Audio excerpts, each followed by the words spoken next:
Thank you for having me.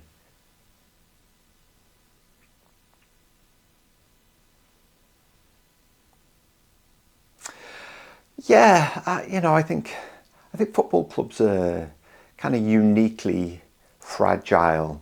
Um, when I speak at football conferences, people always tell me that football clubs are different, and obviously there is a higher turnover of what in business we would call senior management than you see in any other kind of business. I think that any manager coming into a new job, but particularly Spurs, although I would say Spurs are just the latest example. It's easy to forget as well that the women's team at Tottenham have had four head coaches in 3 years as well. But you've got Wolves, Nottingham Forest, my own club, Everton, who have these kind of shaky cultural foundations through one reason or another. Often it's owner decisions, and so you drop a new manager in there, and they have to. It's not only about motivating the players; it's about lifting the club. We saw this at Wolves recently when they appointed Rob Edwards as head coach. The quote came out saying, we expect Rob to change the culture of the club. Well, he's got enough on his plate, trying to rescue Wolves this season, giving them that kind of sense of respectability, instilling that motivation in the players. It's more than just about lifting the squad. It's about lifting the club too.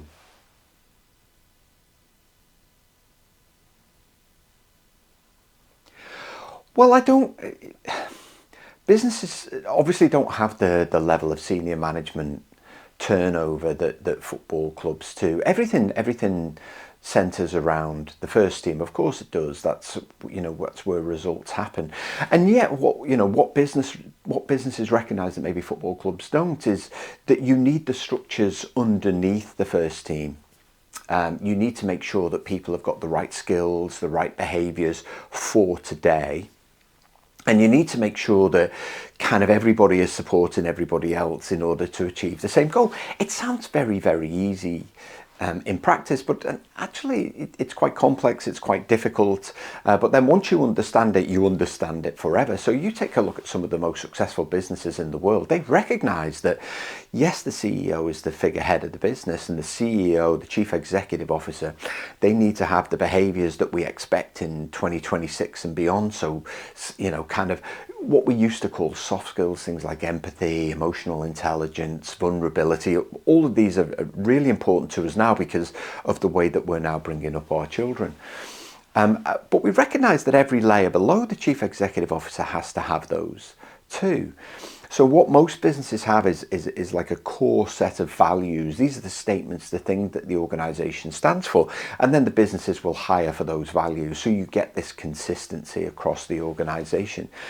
So even if they choose to replace one of the senior leaders, let's say it's a chief executive officer or a chief financial officer, the whole club doesn't turn into this big ball of chaos, which tends to happen in football clubs because we have that lack of understanding of just the importance of culture. And I've talked many, many times about this. I've written many, many times about it, that when it comes to results on the pitch, football is no different to any other business. We've heard it for years. Oh, football is business. It's a business. And yet it's not run like a business. Often you'll have an owner who puts in a lot of money, which is fine. That's what we need to maintain, sustain our clubs.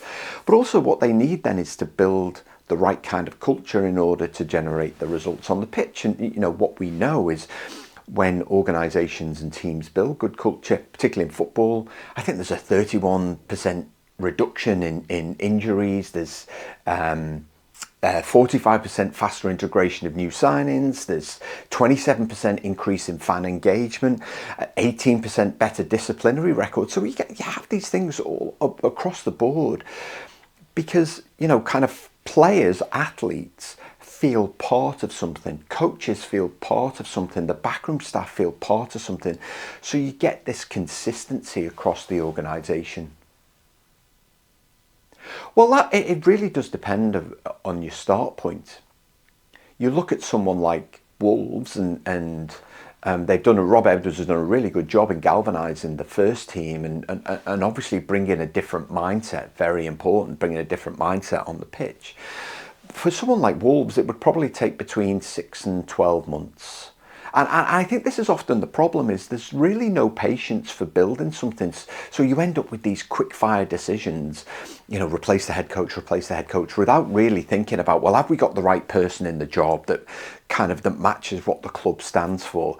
Also, have we got a particular way of playing? Does that person match that? What kind of human being are they?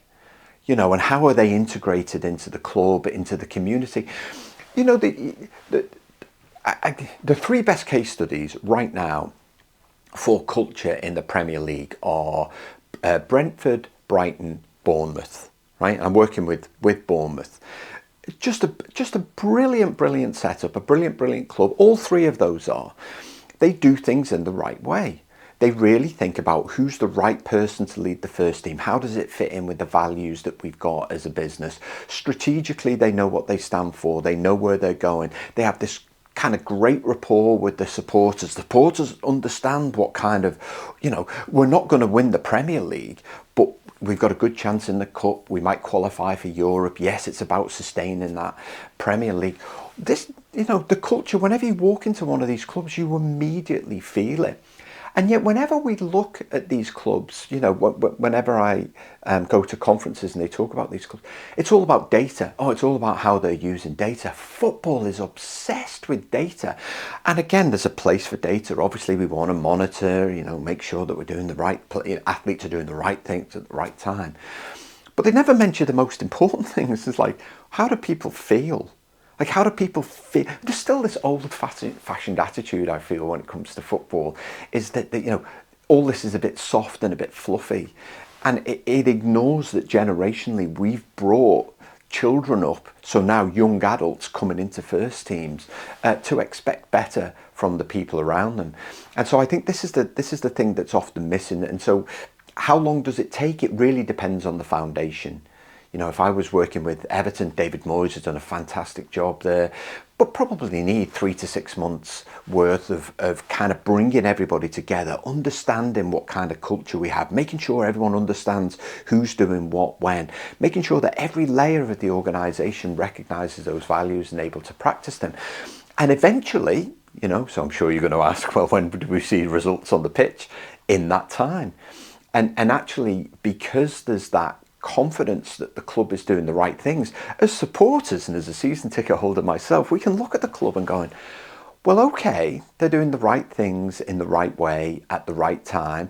And you know what? We're not winning every game 5-0, but, we're seeing those green shoots. We're seeing that improvement.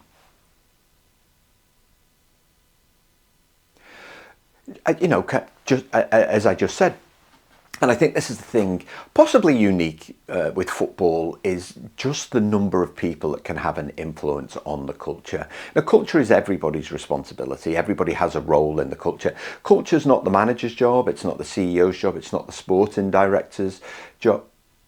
Yeah, that's okay. Well, for me, the sporting director is an executive position. The sporting director sits between the owner or the chief executive of the club and the manager. Really, the sporting director has an influence over the culture. They're the person that should be assessing if we're going to bring a player in. Yes, let's say, for example, we need a right back. Great, we need someone to fill that position. We scout them. Do they have the talent? Do they have the football brain? Do they have the mindset? Often that will come through discussions. But also, are they a good fit culturally for the club? Also, if we're bringing them in from a foreign country, what work are we going to do to help them kind of assimilate into the culture of the UK or wherever it is that they might be playing? A great example is Florian Wirtz, who signed for Liverpool. I can't believe I'm talking about Liverpool. Florian Wirtz, for the first 6 months, everyone was like, it's a waste of money. He hasn't done anything. If you've ever moved country, and I've done it 3 times, it's really, really difficult. You're in a new place, speak a different language, you're surrounded by different people. It's really, really difficult. So there has to be a support structure, there has to be a support network. The sporting director really works with the different layers of the club to make sure that they're provided with that support, such that they feel welcomed and that they can perform on the pitch. You know, that's exactly what we expect. When I moved to New Zealand many years ago, I had someone that helped us as a family to assimilate for 3 months.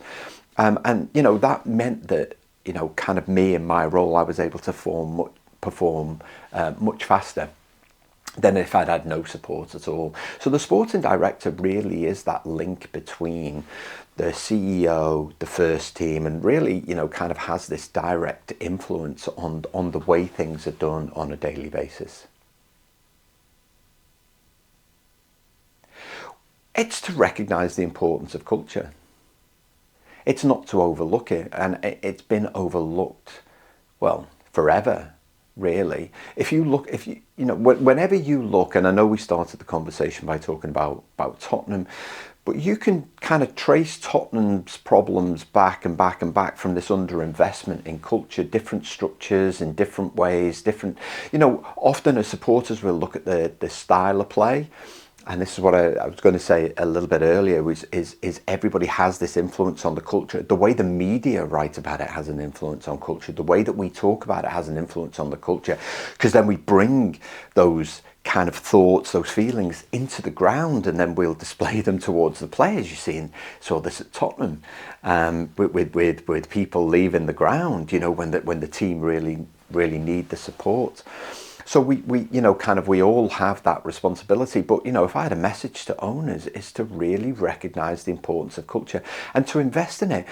We pay millions to players every year, and yet you won't invest maybe 0.5% of a weekly wage in actually developing the foundational cultural structure that means that that player can perform to their optimum level every single week. You're welcome.